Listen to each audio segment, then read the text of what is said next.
Hello. This is the ATL show, Abundant Tribe Leaders. And today we have Jay Fiset, one of the most amazing loved leaders in the coaching industry and mastermind industry. I'm going to hand it over to John Block, who is my co-host on this show, and we can introduce Jay Fiset. I met Jay Fiset around 2016 at a Movement Makers Playground hosted by AG Morishita, and I was struck by there was a specific moment in which AG was making an offer from stage, and AG was really underpricing his offer, and then Jay just yells from the back of the room saying, "No, you're way underselling yourself." I don't remember doing that. Right? I won't stand for this, AG. I care too much about you, brother. And that to me just reflects the quality man Jay is. No one else is saying this, to be clear. Jay was a lone voice saying, I will not let you devalue yourself. Since then, we have been to many events Jay has done. Jay was our mentor as we were coming together, Monty and I, to create our business, which has since become Abundant Tribe Leader. He truly is the sole godfather behind us as a company and brand. And we'll be diving into a fascinating conversation about tribal leadership and what Jay is up to nowadays. I'll go ahead and read his official bio. It's more of a smart-ass bio, but it's the only one I have.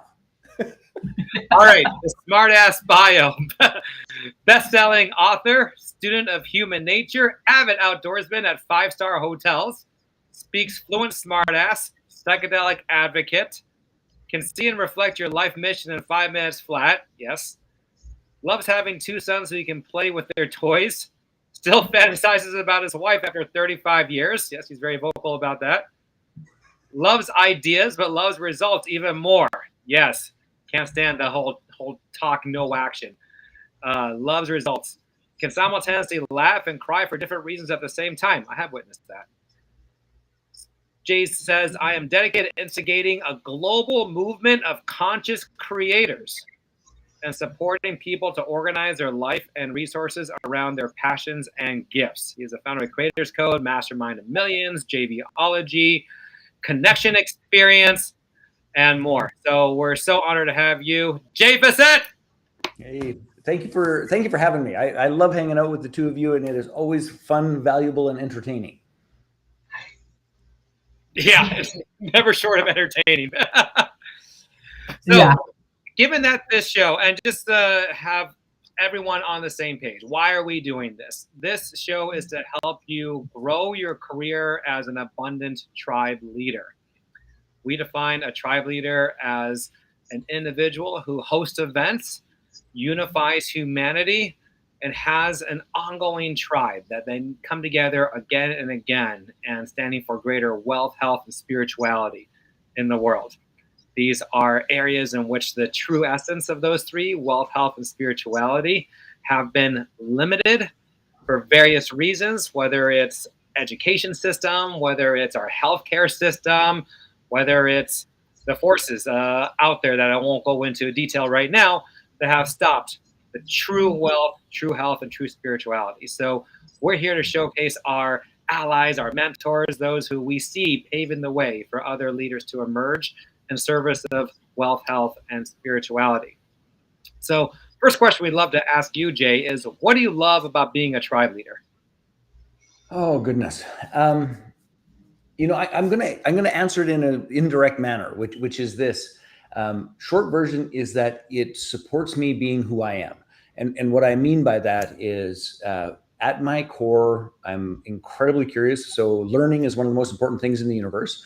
I never, ever feel like I've learned something until I can actually build it. So the theoretical knowledge is kind of meh to me. So I learn, I build, and then I have the opportunity to teach. And tribes and communities have, honestly, since I was a teenager, have come to me basically saying, so how'd you do that? And then I get the privilege of teaching them what I just learned and discovered myself. So it really is in the simplest of terms, it is the living of my mission and the expression of how I'm wired. Mm. And one thing that we were so inspired, because we came to the Mastermind of Millions event, which is a signature event you've been doing for how many years? 10 or 12, off and on, somewhere in there. Mm-hmm. And what we love so much is that it was such a breath of fresh air from the typical guru space, which is all about the positioning of one as the expert, come learn from me, I'm the know-it-all, and then this sort of pissing contest that happens online and on stages. And it was so refreshing to hear, like, oh, here's someone who's not playing that game, someone who really is putting the leadership of others first and the community first, and the magic that happens within the container.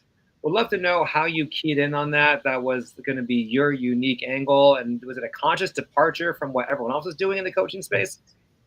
I wouldn't say so. I think that really comes through, what I'm going to call my first, quote, real business, which was a personal development company that I led in Canada for the better part of 35 years, first under the brand of Personal Best Seminars and then under the brand of the Creator's Code.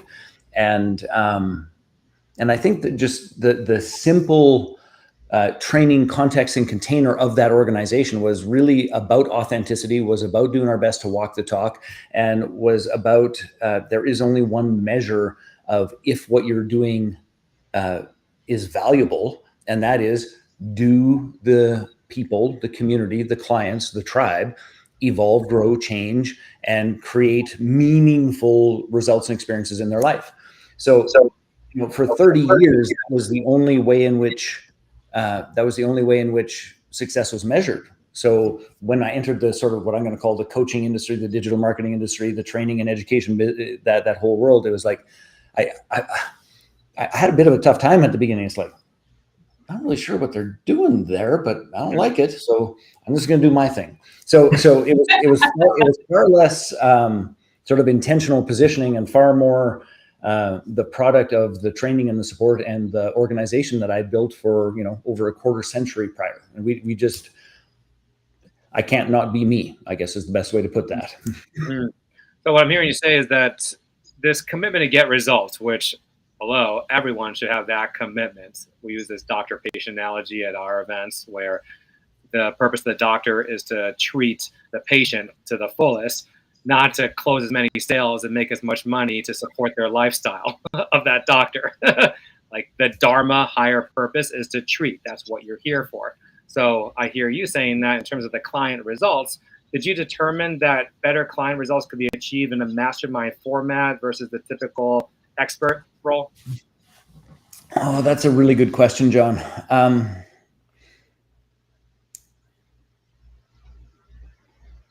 going to argue that both have a place. But there comes a time where I think in almost any entrepreneur's evolution, where it becomes perfectly clear, I know what to do. I'm having difficulty executing that, whether that's my own consciousness and my own patterns and my own difficulties, and or my lack of network, connection, support, and sort of infrastructure. So, I think both have a place. And I think earlier on in people's entrepreneurial journeys, it's like you need some actual basic fundamentals, and those are probably best learned in a direct relationship with somebody who actually knows, who's built 7 businesses, who's, like there's a time and a place for that. But as the entrepreneur evolves and becomes more mature and has a few successes and a few shit shows, I don't know, I have more than my fair share, but as they mature and evolve through the wins and the losses, it really becomes far less about the what should I do and far more about what is the best strategy to get this done? Who, not how. What is the community through which I want to, number one, be fed and fueled and filled? And what is the communities in which I can have the greatest impact to serve, support, and contribute to? And that to me is where this whole model of masterminds and tribes and leadership, the abundant tribe leader, I love that grounding. It's like, that's a different level of play that I just quite frankly love more. Now, having said that, I love that more because I'm old. I've been an entrepreneur since I was, quite literally 9 years old, 10 years old, buying my first bicycles and motorcycles and skidoos and all those sorts of things. So, you know, I've been 45 years later, plus or minus, I'm sort of at the spot of, I don't really need more training. What I need is relationships. What I need is community. What I need is inspiration. What I need is to be filled by people that I want to also fill, to collaborate and connect at a deeper level. And that, once the foundation is built, is what moves the needle the most in my experience, and you know, and in my tribe's experience. Yeah. Were there some formative experiences you had where you yourself were a tribe member and it just really like worked so well for you to be in part of someone else's tribe? Oh, that's a good one. Well, and I have to, you know, tell the truth about this, is that much of my I'm going to say much, maybe most of my younger years, I wasn't a very good follower. And much to my expense, to be very clear about this. Like I had a propensity to make things far harder than they needed to be, because I needed to do it on my own and figure it out on my own.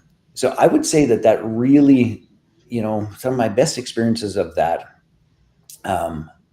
you know, came through some mastermind communities, came through a friend of mine, Colin, who led a premium mastermind that I joined, trying to really let myself be supported in a more diligent and conscious manner.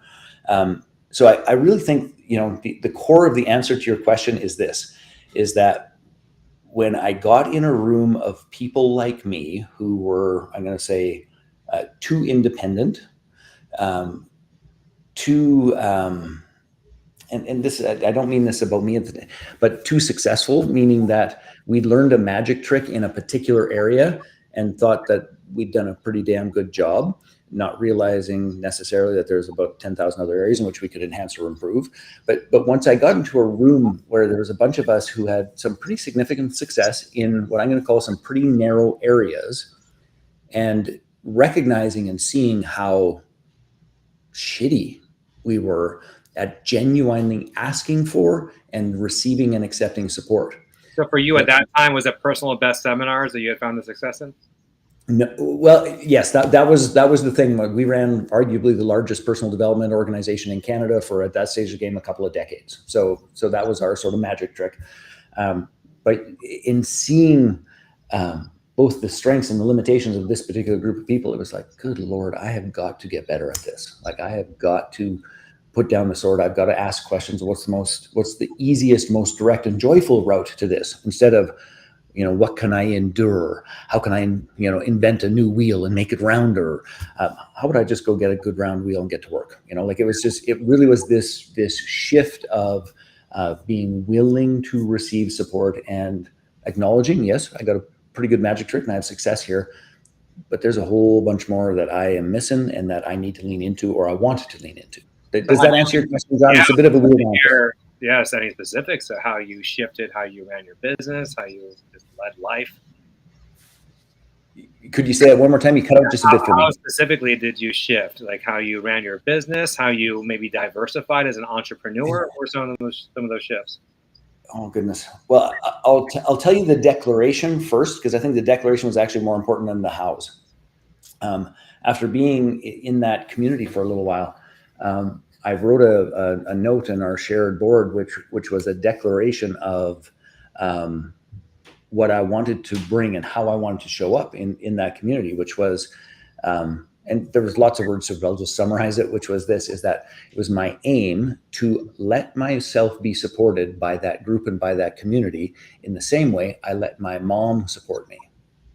Because the truth is, in my world, other than my mom and my dear wife, my sisters, and in terms of direct family members, a couple of my dearest friends who we will carry each other out, you know, we'll be each other's pallbearers. Outside of that little, you know, they qualified, I really didn't let anyone else support me. And so this declaration of my job here and why I'm here is to shift my beliefs and to shift my way of being and to expand my capacity to receive support from this group and from others in the same way I let my mom support me. And that was the declaration that led to a multitude of transformations that we talk about for days. I love that. So I remember you had said that you have a tribe where you guys even keep a pot of money where it kind of rotates when there is need, like 50K, 100K, and there's so much trust that it just wire goes out and then wire goes back in. Like it's just. Let's be clear that there's an email that says who has it, how long they'll have it, what the interest is. It's just an email. It's not like we're not running to the lawyer. There's an email, and then the money gets moved. Yes. Wow. Like that level of support and trust is what a true tribe does, right? Like we're truly rising together in different ways, not just like coaching industry where you give me all the money you got, like down to the penny in your account, and then it's tough. It's tough. So why are you so attracted to tribes and transformation? Oh, goodness.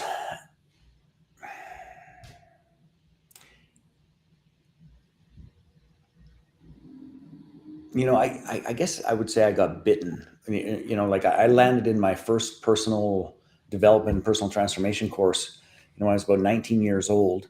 And I landed there, quote, accidentally. I thought I was going to a sales training program. Like, I remember sitting there listening to this woman at the front of the room talking at the time, all this stupid shit about beliefs and attitude and energy. And I'm like, lady, would you be quiet and like get to the closing techniques? I'm here to learn how to sell. And it was a 5-day course. And at the end of day one, it's like, well, they better be talking about selling tomorrow. At the end of day two, it's like, maybe this isn't a sales course. I'm not the sharpest knife in the drawer. You got tricked. Oh man. And then day three, there's this particular exercise and activity, and I'm all pissed off about it. So I'm like, and she asked me a question. I start crying. I hadn't cried in like 12 years. I'm like, oh my God, I'm leaking. Like, what is going on? So I think that the answer to the first question is simply this, is that at a very young age, and I was sort of independent on my own from the time I was 12. So I clearly created some coping mechanisms and strategies that weren't necessarily best practices or made with a mature and evolved mind. So by the time I find myself in this transformational program at 19, it altered who I thought I was. It altered how I showed up in the world. It altered how I thought I could play and participate in the world. And I left that course a different human being, closer aligned to who I really am than the coping mechanisms that unfolded from being independent since I was 12.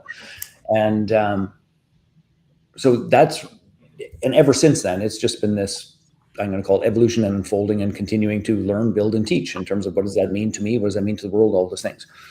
So that's part one. And then part two, like going back to your question of why I'm attracted to tribes. There's no nice way of saying this, but so I'll just spit it out, is that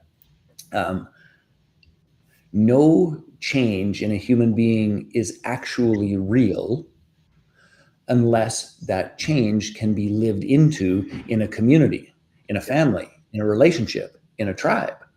Otherwise, it's a theoretical bullshit idea. It's like I could go and meditate on the mountains and maybe I'd be the most conscious human being on that mountain. But honest to goodness, you will never know unless I can bring that consciousness to play, to create, to collaborate, to connect, to contribute in community, in relationships, because that's the only place that you actually know. So it's consistent with my idea of learn, build, teach. It's like I might learn something, I might build this perception and this model about myself and the world, but the truth of the matter is I don't really know until I can actually build it and teach it to another human being, and they could go and replicate that. That's when I would know. So tribes are necessary for that. It's the test of, is the change real? It's the test of, does the idea count? It's the test of, does this make a difference in my life, in the life of my dear love, in the life of my community and my tribe? I love that, how deep you go into this concept. And that's why everywhere we go, Jay Fiset is one of the most loved tribe leaders that we over and over. Well, and I bribe people for that too, though. Let's talk about what kind of bribes are available. Is it a pet pill? Is it like what forms are available? Psychedelic transition. I was wondering when it was coming. I do want to speak though about where it becomes real with tribe, because it is one of the most dispiriting, disheartening things in life when you attend a 3-day seminar, have the breakthrough of a lifetime, and there's no tribe to plug into. And then they might encourage you to go back to your families, enroll them. So you see this in network marketing and many personal development seminars. And they look at you like you just pounded the Kool-Aid and you're crazy and you joined a cult and you're now an alien to them. They might not be wrong in any of those things, by the way. Sorry, I just had to. But it's all perspective. And in that moment, you feel like you had your red pill experience. I see reality for the first time. I want to share this reality with you. And then there's no one to share it with. So that's when I decided that, because I had some clients who would go through my 3-day seminars and then they had this experience and I didn't know what to say other than like get a new family.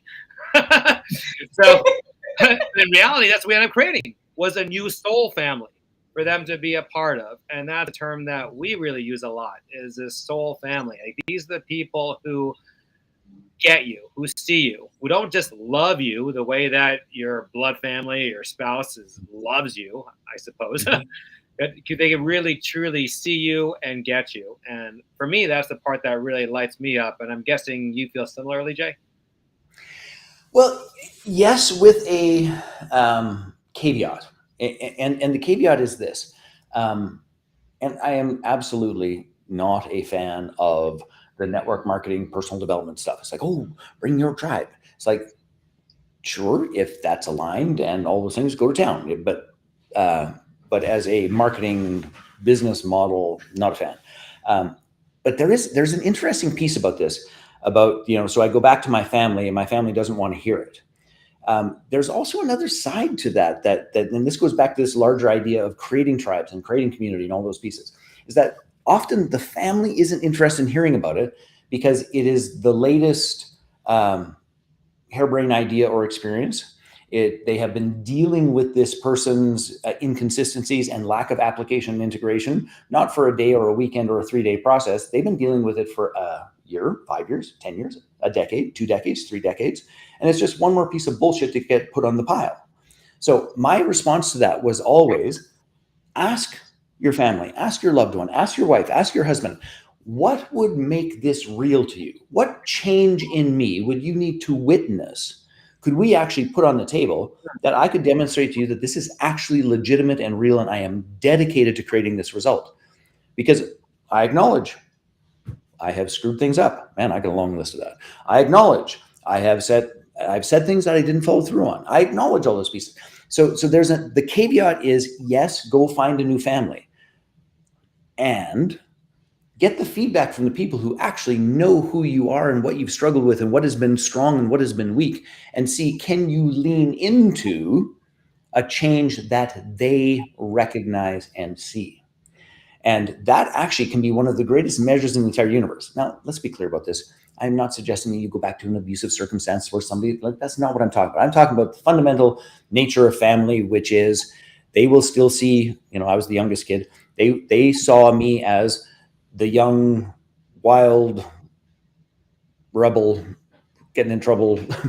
Like, there was a profile for me, right? And that profile was not inaccurate. And it took, I took the courses at 19. I ended up buying the company at 22. And by the time I was 24, every single person, with the exception of my dad, in my family worked with and for me. Mm-hmm. I really appreciate what you're saying. I was being a little cheeky and I said, well, just get a new family. This is your soul family from here on. That this gap between those who get it and those who don't is another form of polarization, frankly, in humanity. Those who are on the spiritual personal development track and those who are not. And then those spiritual folks can be so caught up in, well, I can't have anyone drag my vibration down. Their energy I can't be around. Their whole self is so friggin' sensitive. And there's a way to bridge that. And I love that real world, like, I'm on the hook now. What would you need to see from me in order to demonstrate this is real? And then the unity and actual, like, them getting enrolled in this new possibility for who you are, what this training could actually bring to their life. That's where it becomes real. Yeah. So to me, it's a both and I just had to express that caveat because, and I know you're being a little cheeky, but after decades in this business, oftentimes the judgment of our family and those that are closest to us is not unfounded. Like, it might feel unfair, it might hurt a little bit, it might be a little heartbreaking, but it's not unfounded. So let's lean into that, because that can be as valuable as the inspirational tribe that says, and we are going to lift one another together, and we are going to raise one another's vibration, all the rest of it. And you know what? I'm still DNA connected to these folks. I'm still soul connected to these folks. I'm still a result of that environment. I still have a love and an obligation in some way, shape, or form with and to them. What's my spot there? Anyway, I'll stop talking about that. It's just to me, it's a really big both and.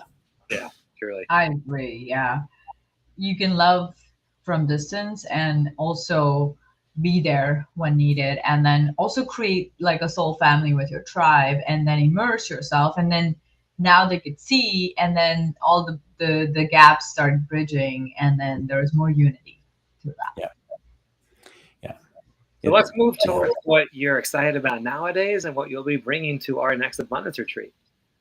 Well, I'm excited about a great number of things, but as you both know, my dear wife and I went and got certified as psychedelic guides a couple of years ago. We've been building a psychedelic business primarily aimed at supporting couples to increase intimacy and connection with the intentional and supported use of medicine. And we have recently expanded into serving and supporting entrepreneurial groups through masterminds utilizing a very specific medicine that is one of the most powerful, number one, energy and vibration raising and creative vision expanding medicines in the entire universe. And I am incredibly excited to be able to come and to share the depth of masterminds. And I've been running masterminds for 35 years. And I can tell you that this experience has been the most deep, powerful, meaningful, and fast moving in terms of this was the idea, this was the steps, this is what got done, and this is what we've created that I have ever seen. And I am spectacularly excited to share it with you and your tribe. Yeah, I noticed that now. Just to reflect back, that in the seminar space, there have been a large faction of people, myself and Monty included. We've done lots of seminars, and things were not shifting as quickly as we would like. We were not getting the results, and we're high action people, both of us. There was just something internally. By the way, that's the biggest understatement in the universe. The two of you are high action people. We show up and it's like, you give me the list of the stuff that you're doing. It's like, good God, my head hurts already. So yeah, we are high action people. Right. And even for us, like, we still get in our own way. I know I do at times. And there's some like fear that's like subconscious. And then having done the journey with you and Corey, and just coming from pure spirit and pure love. And it's one of those, like, until you have that experience, it's hard to articulate. It's like, what's it like to be in outer space, right? Well, only fellow astronauts can really connect about that. And yet it's a very real experience, obviously, to help. And for us, we really look to that night as the birth of us as business partners. Would you say that's true, Monty? Absolutely. The formerly called Red Pill Experience was born. And, you know, we went from 0 to where we are now in just short 13 months. But that night when we truly did the whole mastermind on this, that's when it was born, and look where we are at. So we're super excited that now on the 14th month of this journey, we're able to now do it with our tribe and immerse in the whole experience. Where you're coming, we're like, wow, our mentor actually is coming to see what we're doing and what we've created, right? Like, I'm so excited. It's a blessed position to be in. Yeah. What would you say, just to address any concerns someone might have about the D word, like, I don't do drugs, and how would you speak to that? Well, I think first and foremost, I want to say, good Lord, I get that. I genuinely get that. You know, Corey and I'll just sort of give a chapter title of our experience. So Corey and I are high school sweethearts. We courted, well, we were in a relationship, not necessarily courted. We were in a relationship for about 10 years, not always intimate, not always primary. We dated other people and all those sorts of things. Thank goodness to have broader experience.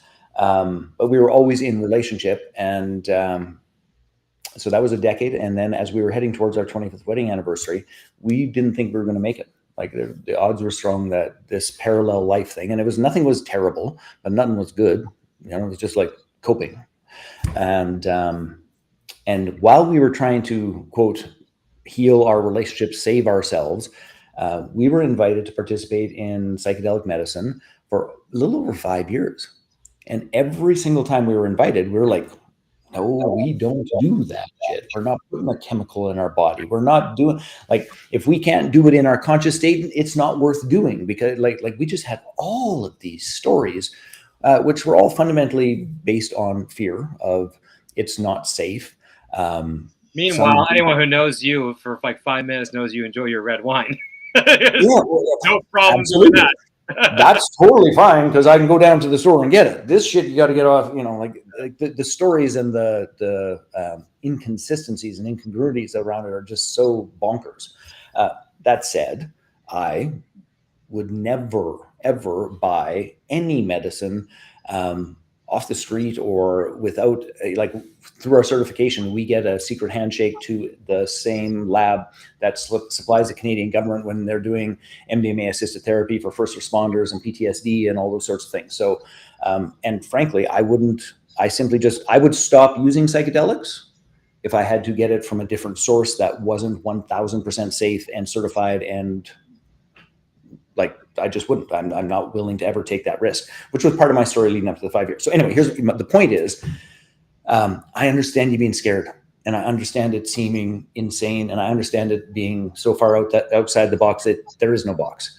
But here's the other side to it, which is the science is irrefutable in terms of the difference that psychedelics can make when done wisely, safely, with proper intention, with proper set and setting, and with proper health, both mental and physical screening.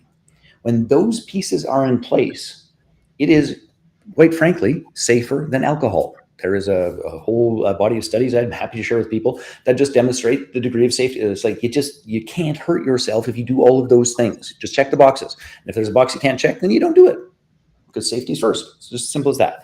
So that's one piece about it. Then the next piece about it is this, is that you don't know what you don't know. And, after Corey and I had the experience of actually utilizing medicine, the most consistent conversation we had for the next 2 years while COVID was on and we were reinventing our life and our marriage and ourselves was, oh my God, why did we wait so long? This has made such a positive difference. Like, seriously, we missed divorce. Like, we got grazed by the bullet divorce. Like, that's how close it was. And we could have had this experience. We could have had this support. We could have had this insight 5 years ago. And we went through that. Anyway, so one of the pieces that I would say to you is the difference between drugs and medicine is intentional use and support. This is not drugs. This is medicine. And if you choose to utilize medicine, we will do it safely. We will put all of the pieces in place. If it is not safe and appropriate for you, then you shouldn't do it, and I wouldn't participate in you doing it. Simple as that. It's like, we cover all of those pieces. And then there's a 3-prong process that I've been writing about that I'll just share, that is a little bit indirect to your question, but I think that it's important, is that there are really 3 elements if you're going to entertain using medicine. And the first one is rational thought and science. Like, let's just put these ideas together. Like, do your homework, satisfy your rational brain. Do not leap into anything that you do not know and understand and have questions about. Like, there's an entire body of work that can satisfy that this makes sense. And just to be perfectly clear about this, is that if we fast forward 10 years, what is currently Ativan, Adderall, what is currently Adderall and Prozac and all those sorts of things, a bunch of those things are going to be replaced with psychedelics. Your grandparents who are in old folks' homes and those sorts of things, Instead of sedatives to keep them calm and relaxed, in 10 years, they're going to be on microdosing protocols that actually stimulate and create neurogenesis and reconnect their brains when they're having difficulties with dementia. Those things are coming. That is how it's going to be. This is going to be as common as air in the next 2 decades.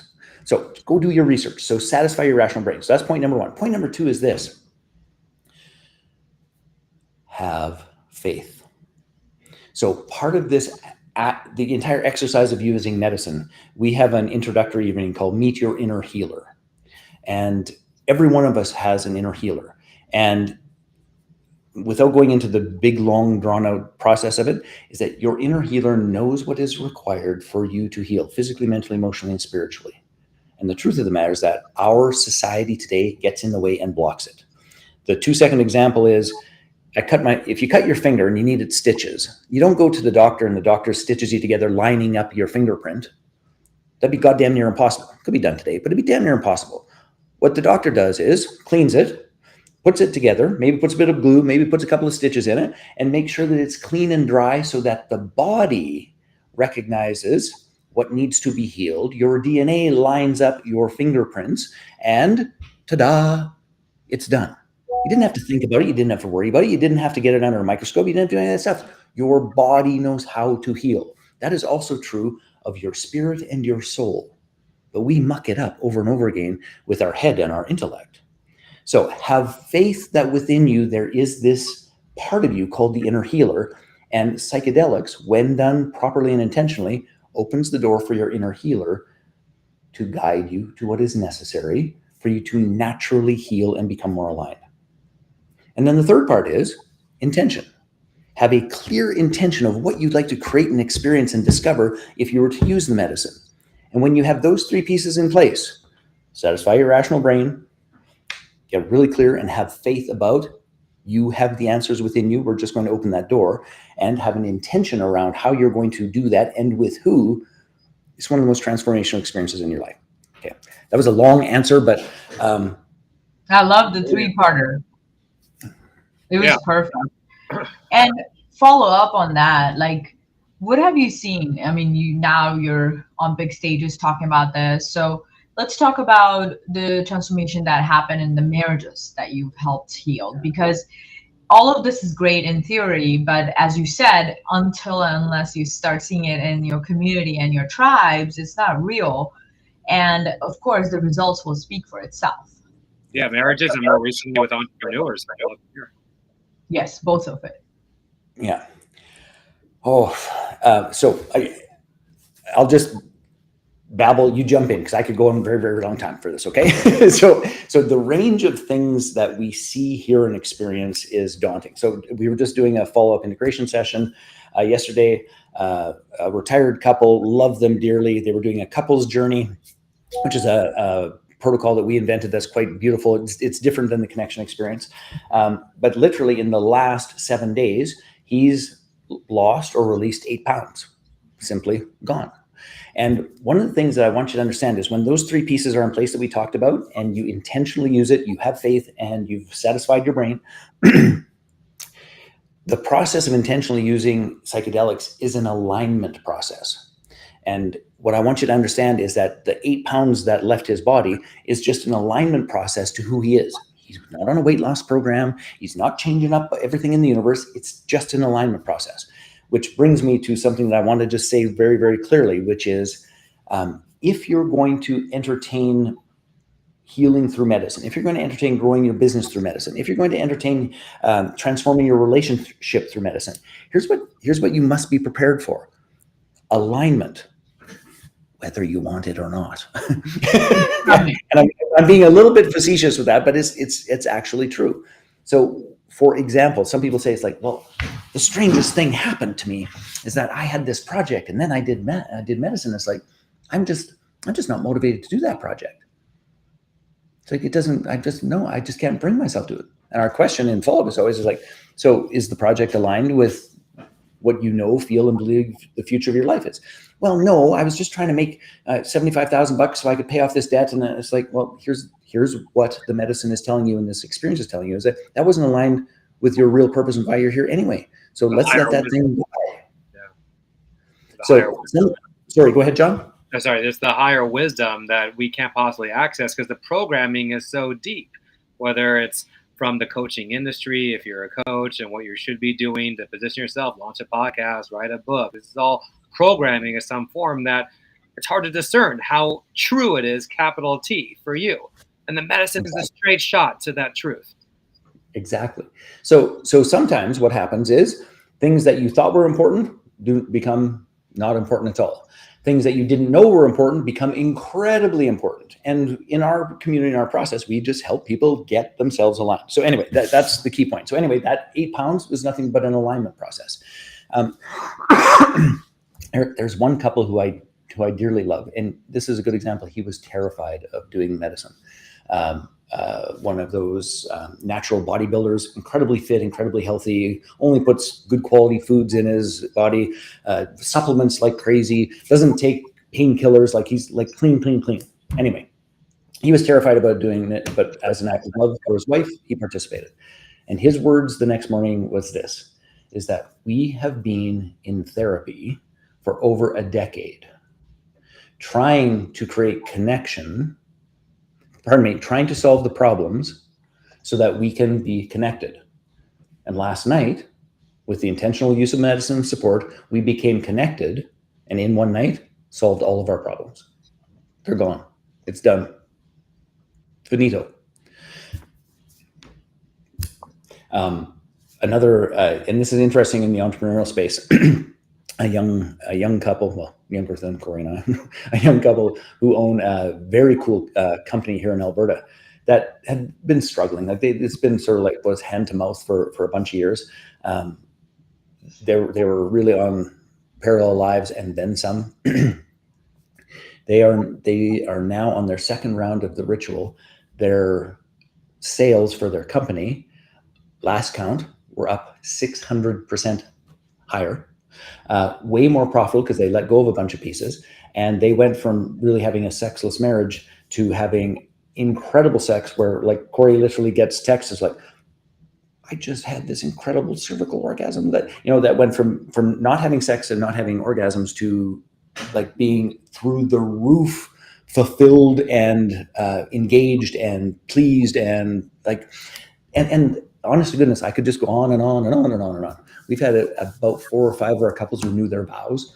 I had the privilege of renewing vows for a couple that went to Greece and renewed their vows in the ocean in Greece. And I guided them through that via Zoom, which was a beautiful experience.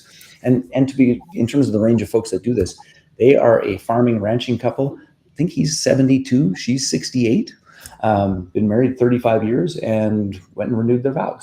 So all sorts of beautiful and amazing experiences, which, by the way, just on this spiritual piece we were talking about, in that process, he's a pranic healer and has this incredible healing capacity and has leaned into this energetic healing modality that has transformed him, her, and their entire family. It's just been spectacular.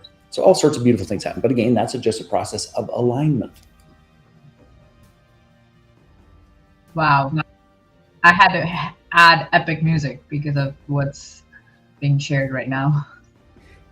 I was wondering about that. You know where this music coming from? Yeah, I had to add it. Like, this is adding life to lives that are here struggling in some form or other. And that's what a tribal leader does, is it really takes charge of what is possible for their tribes and their communities. And as you said, like, you went on the whole rabbit hole of research, learning from resistance to love to now transforming the lives of people around you. And that's what a true leader does. It doesn't keep it to all themselves, because what good is it if it's not shifting lives? So I just want to add to that, we salute and honor you as a leader for so many reasons. Your integrity, your true love and care of people.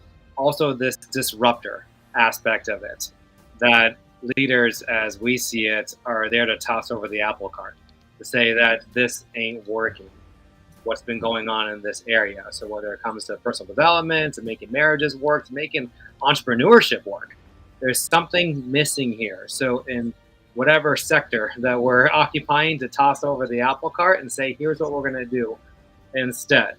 And yes, it's controversial at times. People aren't going to get us. People are going to put all kinds of labels on us.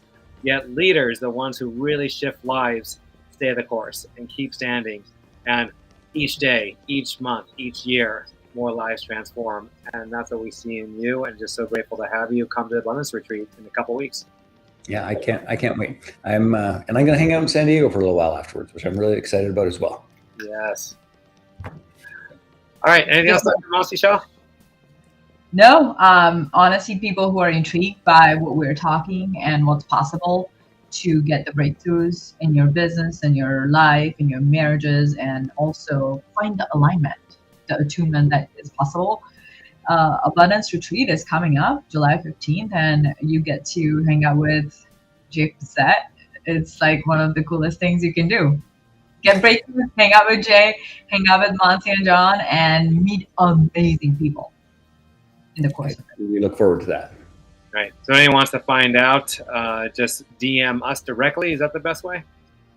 Yeah, DM us, find us, John Block or Nancy Shah, or even reach out to Jay if you've known him for a long time, and then he can make the intro. And just all you have to say is, we're interested in Abundance Retreat. Mm-hmm. Awesome. And then to connect more with you, Jay, what's the best way? Probably find me on Facebook. Is probably one of the easiest routes. Just check out there, and should we? I was just thinking. I wonder if sharing the fireside chat for people who are curious about. We have a collection of questions and answers just about medicine and those sorts of things. But actually, we'll do that privately. If you're in that spot, which step one, just satisfy your brain, make sure you understand, do the research, make sure you know the science. If you want more education in that domain, you can just reach out to me. We'll send you a little video. There's the top 10 questions that people ask when they're considering utilizing the conscious use of medicine, and it'll help provide a contextual frame of questions to ask, things you should know, because this is beautiful and amazing, and it needs to be done deliberately, intentionally, and clearly. And it's got to be right for you at the right time. Love it. Awesome. Leaders meet people where they're at. Make it an easy way for them to take that next step. Yes, I love that. Jay is there to support with all of that Q&A, and I'm so excited. So with that being said, Abundant Tribe Leader Show, this is for leaders who are committed to transforming lives in their community, creating thriving communities. That is their vision and mission. So we are so blessed to have you. Actually, this is the first episode, and we launched it with you. So